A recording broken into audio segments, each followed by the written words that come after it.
Nahitana fitomboana ny mpitsidika ny Chute de la Lily ao amin'ny tanàna Ampefy ao tamin'ity vanim-potoana ny fialantsasatra ity raha ny voalazan'ireo tompon-tany. Antony maro no mety mahatonga izany. Antony iray raha ny voalazan'ireo tompon-tany ny mahakaiky ny tanàna Ampefy azo ialana sasatra tsara, manga ihany koa ny rivotra.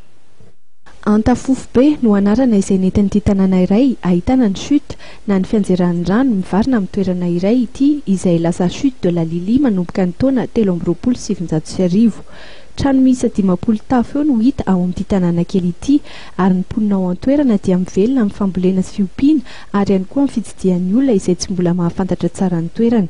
Raha ny lovatsofina dia nisy ny zanaka vahiny iray izay niasa tamin'ity tanàna ity ireo ray aman-dreniny no nianjera tao amin'ilay rano ka maty ary tsy hita faty ka izay notondrany toerana ny anarana hoe Chute de la Lily.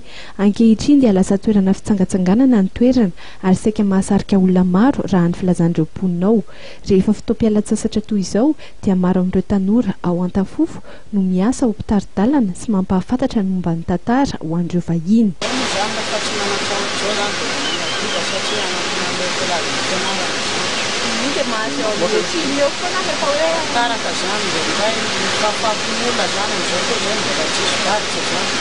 Ireo vahiny avy ao amin'ny région Chute avy any Frantsa hoy ireo tanora ny mampiofana azy ireo rehefa fialan-tsasatra tahaka izao ary misy andiany ireo ankizy ireo ka samy mahazo ny anjarany ireo tanora.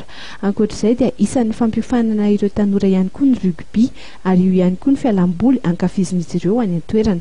Vokatry ny fanampian'ireo vahiny hatrany dia efa mahazo jiro ankehitriny ny ao Antafofo ary ny herin'ny rano izay avy amin'ny renirano ny tasy no mihodana ka mitondra ny herinaratra ao aminy.